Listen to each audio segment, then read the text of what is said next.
ఒక prestigious project. మీ ద్వారా ఈ ప్రాజెక్ట్ పబ్లిక్లో విస్తృతంగా ప్రచారం జరగాలని, జరుగుతుందని మేము ఆశిస్తున్నాం. Thank you. మేడం, ఈ ప్రాజెక్ట్ అయిపోయిన తర్వాత మళ్ళీ ఇలాంటి ప్రాజెక్టులు మీరు స్టార్ట్ చేస్తారా? అయ్యో, తప్పకుండా.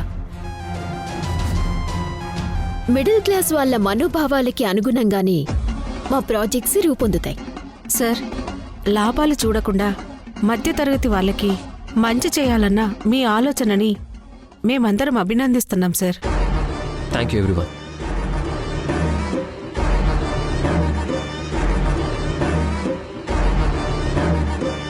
సింధు గారు, ఈ ప్రాజెక్ట్ ఎక్కడ కన్స్ట్రక్ట్ చేయబోతున్నారు? గవర్నమెంట్ ల్యాండ్లో. ల్యాండ్ అంతా ఎక్వైర్ చేశారా? అది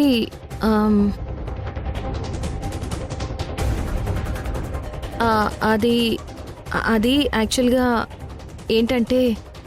ఏంటి సింధు గారు, ఆన్సర్ చెప్పడానికి అంత కంగారు పడుతున్నారు? ఆహా, అదేం లేదే.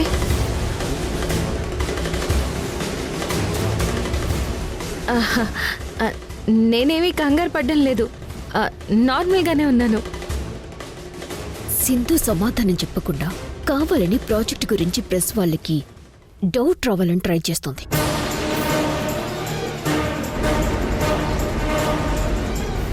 మధు మేడం, ఈ మధ్య చాలా వెంచర్స్ చూస్తున్నాను. ల్యాండ్ ఎక్వైర్ చేయకుండానే వెంచర్ స్టార్ట్ చేసి కస్టమర్స్ దగ్గర డబ్బులు వసూలు చేసి అప్పుడు ఇప్పుడు అంటూ ఫ్లాట్ హ్యాండ్ ఓవర్ చేయకుండా సిమెంట్ ధర పెరిగింది, మెటల్ ధర పెరిగింది అని ఎక్స్ట్రా మొత్తం డిమాండ్ చేస్తూ డిలే చేస్తున్నారు.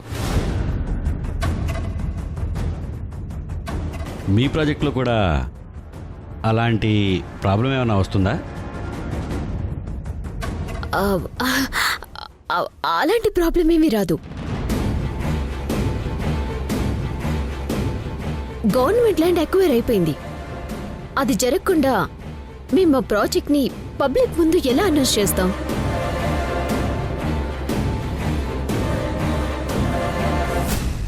మా ప్రాజెక్ట్లో 100కి 200% జెన్యూనిటీ, సిన్సియారిటీ ఉంది. మీరెవ్వరూ ఏమీ డౌట్ పడాల్సిన అవసరం లేదు. ఓకే మేడం, ఆ గవర్నమెంట్ ల్యాండ్ ఎక్వైర్ అయిందని చెప్తున్నారు కదా, ఆ ల్యాండ్ ఒరిజినల్ డాక్యుమెంట్స్ని మా ప్రెస్ వాళ్ళకి చూపించగలరా?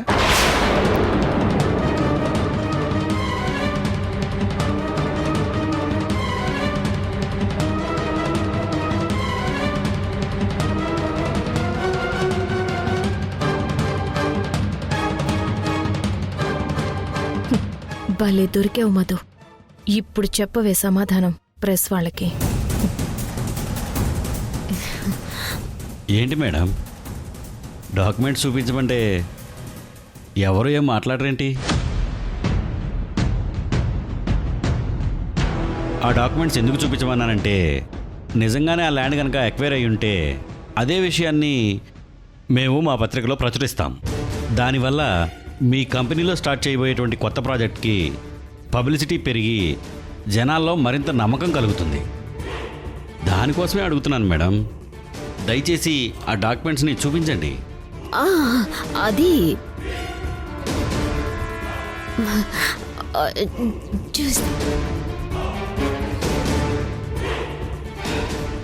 చూడండి, చాలా తక్కువ ధరల్లో గుడ్ క్వాలిటీతో ఈ మహానగరంలో మధ్యతరగతి వాళ్ళ సొంతింటి కలని మేము నిజం చేయబోతున్నాం. ఇది పక్కాగా జరుగుతుంది, జరిగి తీరుతుంది. That's all. Okay sir. Press meet is over. Thank you all.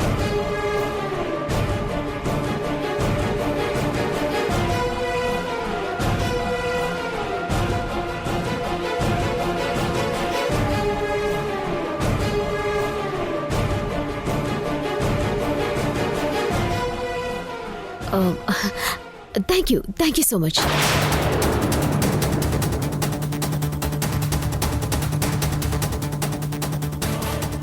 అన్నయ్య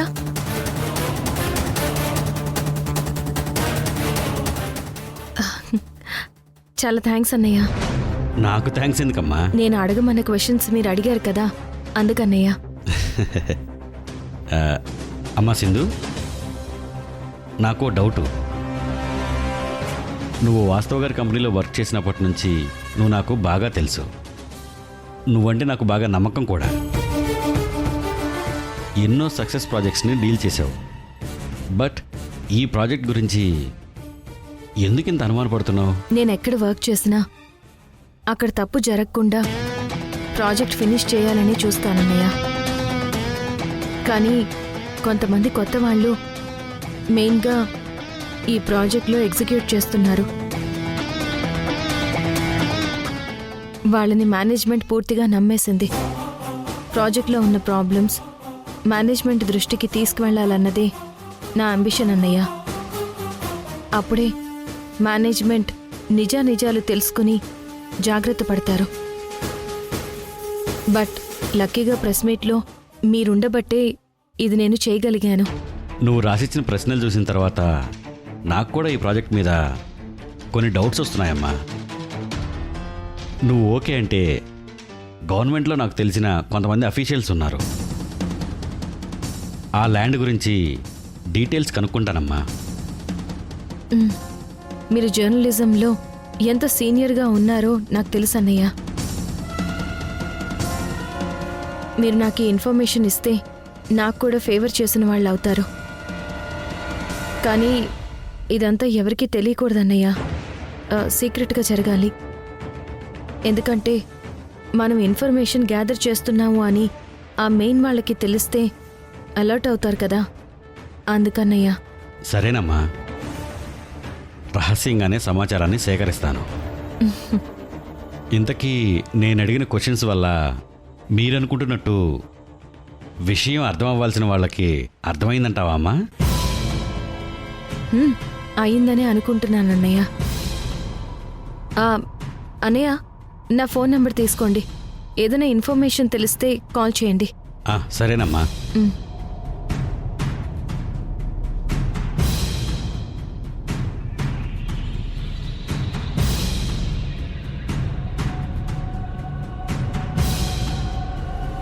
ఓకే అమ్మా, ఉంటాను. సరే అన్నయ్య. మంచిదమ్మా.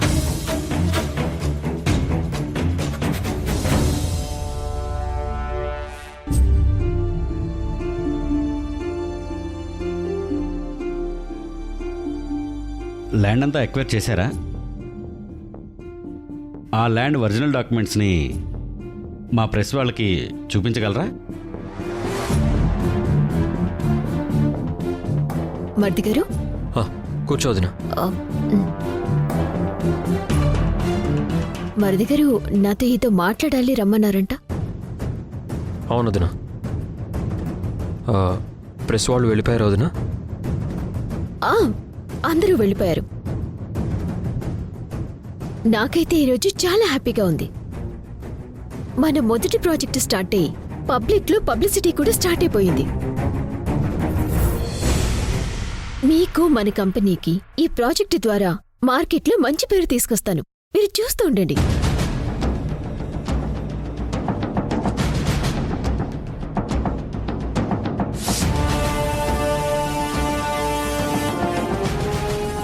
ఏంటి భారతి గారు ఆలోచిస్తున్నారు?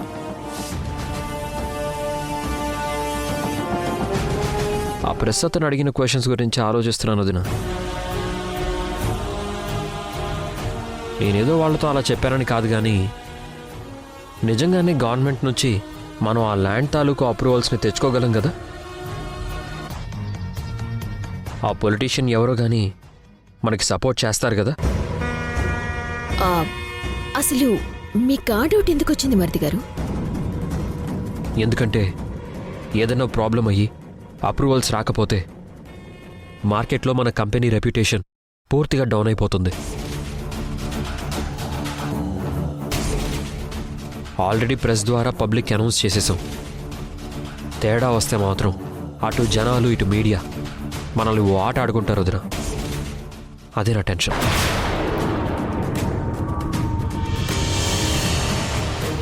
అమ్మయ్యా, విషయం యష్ మైండ్కి ఎక్కింది. అప్రూవల్స్ గురించి ఆలోచిస్తున్నాడంటే మధు ప్రాజెక్ట్కి బ్రేకులు పడ్డట్టే.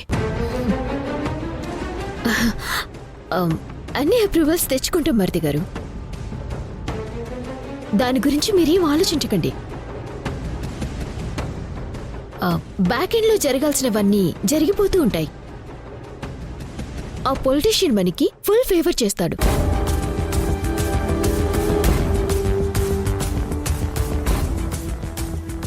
మీరు ఆలోచించాల్సిన విషయం గురించి ఆలోచించకుండా అవసరం లేని వాటి గురించి ఎక్కువ ఆలోచిస్తున్నారు. అదే మరిది గారు, ప్రెస్ మీట్ లో మీడియా పర్సన్ అడిగిన ప్రశ్నకి సింధు కాన్ఫిడెంట్ గా ఆన్సర్ చెప్పకుండా నిజంగానే ప్రాజెక్ట్లో ఏదో ప్రాబ్లం ఉన్నట్టు ఎందుకు కంగారు పడిందో ముందు అది అడగండి.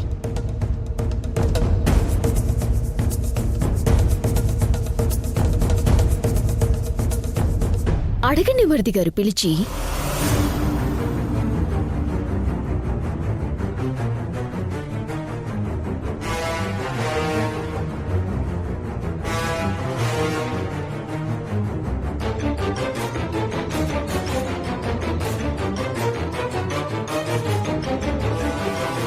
సింధు, ప్రెస్ మీట్లో నీ బిహేవియర్ నాకేం నచ్చలేదు. సునంద మేడం లేరు కాబట్టి, మేడం మీద నాకు గౌరవం ఉంది కాబట్టి మేడం ప్లేస్లో నిన్ను కూర్చోబెట్టాను. ప్రెస్ వాళ్ళు అడిగిన ప్రశ్నకి నువ్వు సమాధానం చెప్పకుండా ఎందుకు అనుమానంగా తడబడుతూ మాట్లాడావు?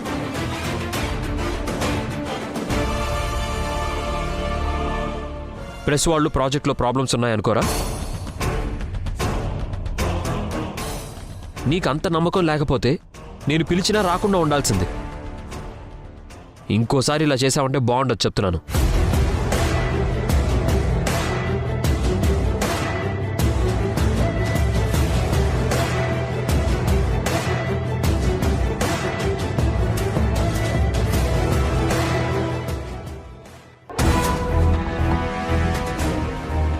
కంగ్రాచులేషన్స్ మధు, మొత్తానికి నీ ప్రాజెక్ట్ లాంచ్ చేశావు. గ్రేట్ యార్. ఇక మనం వచ్చే అడ్వాన్స్ డబ్బులు లెక్కేసుకుంటూ మన అకౌంట్లో వేసుకోవడమే. ప్రవీణ్, ఇందాక ప్రెస్ మీట్ జరిగిన విధానం మీద నీకు ఏ అనుమానం రాలేదా?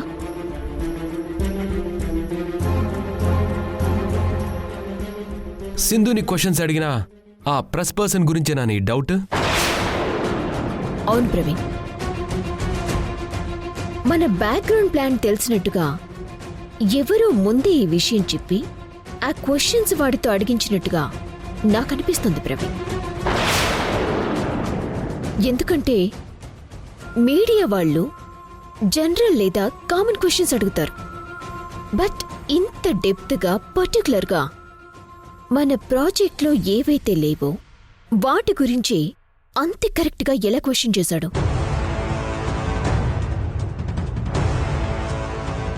నాకెందుకో వాడి మీద డౌట్గా ఉంది. వాడి మూమెంట్స్ మీద ఒక కన్నేసి ఉంచు ప్రవీణ్. ఓకే మధు. ప్రవీణ్, మన సిటీ అవుట్స్కట్స్ లో కొనాలనుకుంటున్న ల్యాండ్ తాలూకు పేపర్స్ కూడా రెడీ చేయించు. అలాగే మధు.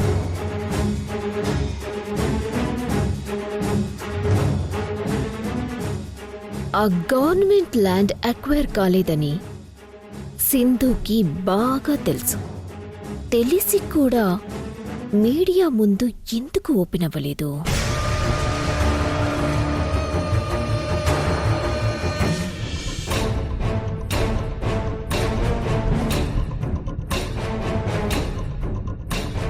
సింధుని పిల్లల్ని ఇంటికి తీసుకొచ్చే విషయం గురించి అమ్మతో మాట్లాడి ఎలాగైనా సరే అమ్మను ఒప్పించాలి.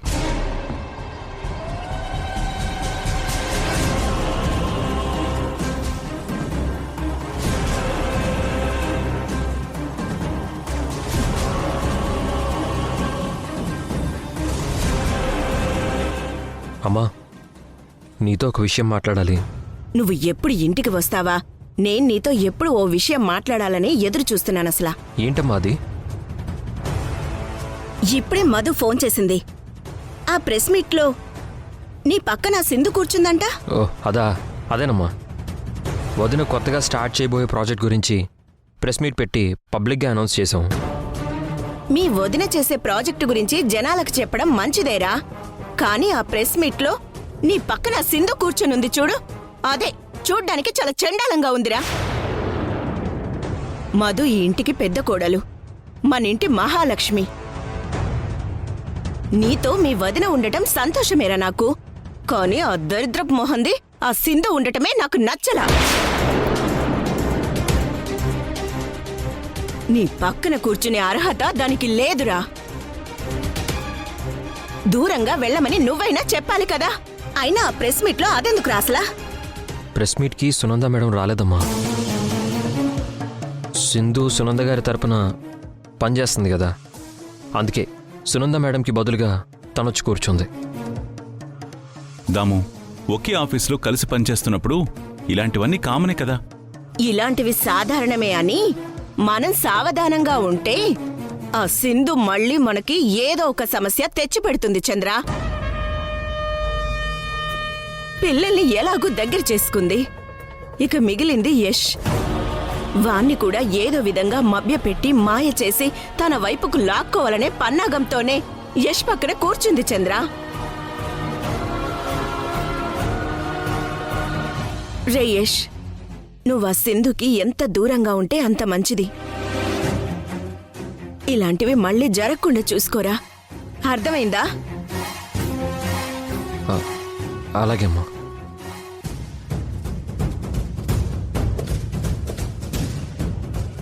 నాతో ఏదో విషయం మాట్లాడాలనన్నావు, ఏంట్రా అది? ఏం లేదమ్మా. ఇంటికొచ్చి రాగానే సింధు టాపిక్ తెచ్చి వాడి మీద విరుచుకుపడ్డావు. ఆ టెన్షన్లో ఏం మాట్లాడాలనుకున్నాడో మర్చిపోయాడు. ఆ సింధు మొహం చూడాలంటేనే నాకు అసహ్యం వేస్తుంది. దాని పేరు నా చెవిన పడినా, దాని ప్రస్తావన వచ్చినా నాకు ఒళ్ళంతా కంపరమెక్కిపోతుంది అసలా.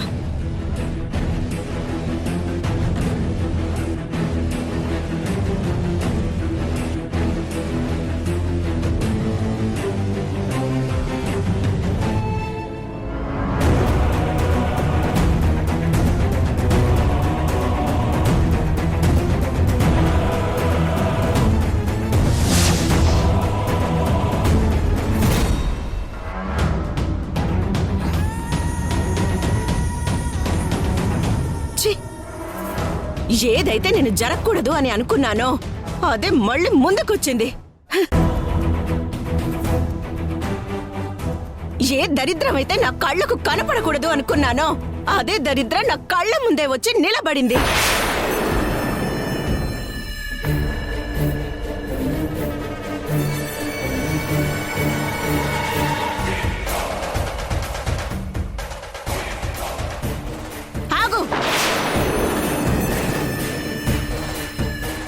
ఇంకొక్క అడుగు ముందుకు వేశావో ఊరుకోనసలా కాళ్ళు విరగ్గొడతాను.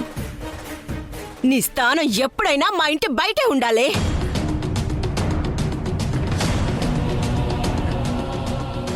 నీకెన్నిసార్లు చెప్పాలి నీ నీడ కూడా మా ఇంటి మీద పడకూడదని? అయినా సిగ్గు లేకుండా పదే పదే నా ఇంట్లో అడుగు పెట్టాలని ఎందుకు చూస్తున్నావు? ఇంకోసారి నాకు ఎదురు పడినా, మా ఇంటి దరిదాపుల్లో కనబడినా నాకొచ్చే కోపానికి నేను ఏం చేస్తానో నాకే తెలీదు. వెళ్ళవే బయటికి. అత్తయ్య, అసలు నేను ఎందుకు వచ్చానంటే... ఎవరే నీకు అత్తయ్య? ఇంకోసారి నీ నోటి నుంచి ఆ పిలుపు వచ్చిందంటే నీ నాలుక చీరేస్తాను.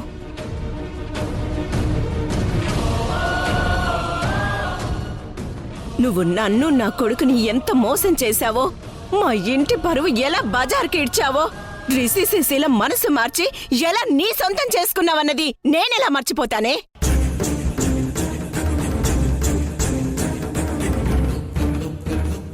అదంతా నా మనసులో ఎప్పుడూ రగులుతూనే ఉంటుంది.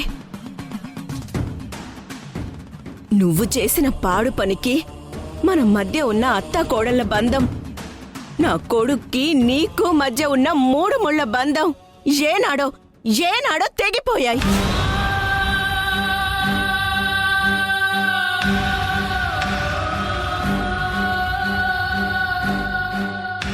కాలిపోయిన బంధాలని కలుపుకోవాలని, మళ్ళీ ఇంట్లో నీ కోడలి స్థానాన్ని నిలుపుకోవాలని చూడకు. అది ఈ జన్మలో జరగదు. మీరు నన్ను ఎన్నన్నా నిందలెప్పుడూ నిజం కావు. నేను ఏ తప్పు చేయలేదు అని నాకు తెలుసు. పైనుంచి చూస్తున్న ఆ దేవుడికి తెలుసు. అమ్మా సింధు, దాముకి నీకు మధ్య ఎప్పుడూ జరిగే గొడవే కదేది. వదిలేయమ్మా. అసలు ఎందుకు వచ్చావో ఆ సంగతి చెప్పమ్మా. ఏంటి చంద్ర అది చెప్పేది, మనం వినేది? ఏదో విధంగా మళ్ళీ మన ఇంట్లో తిష్ట వేయాలన్నదే దీని దుష్ట బుద్ధి. నేనొచ్చింది మిమ్మల్ని ఒప్పించి మీ ఇంటి కోడలిగా మీతో ఉండిపోవాలని కాదు. మరెందుకొచ్చావే? ఎందుకొచ్చావు? మీ ఇంటి వారసుల కోసం వచ్చాను.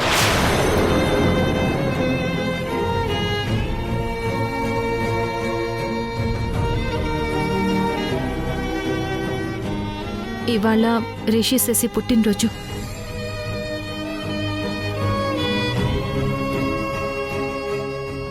మీరందరూ వచ్చి వాళ్ళని దీవించాలి.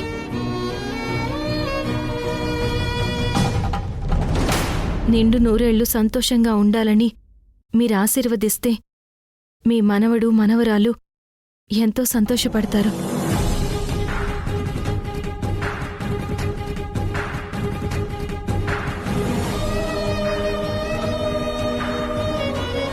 పిల్లల బర్త్డేకి మనం వెళ్ళాలి.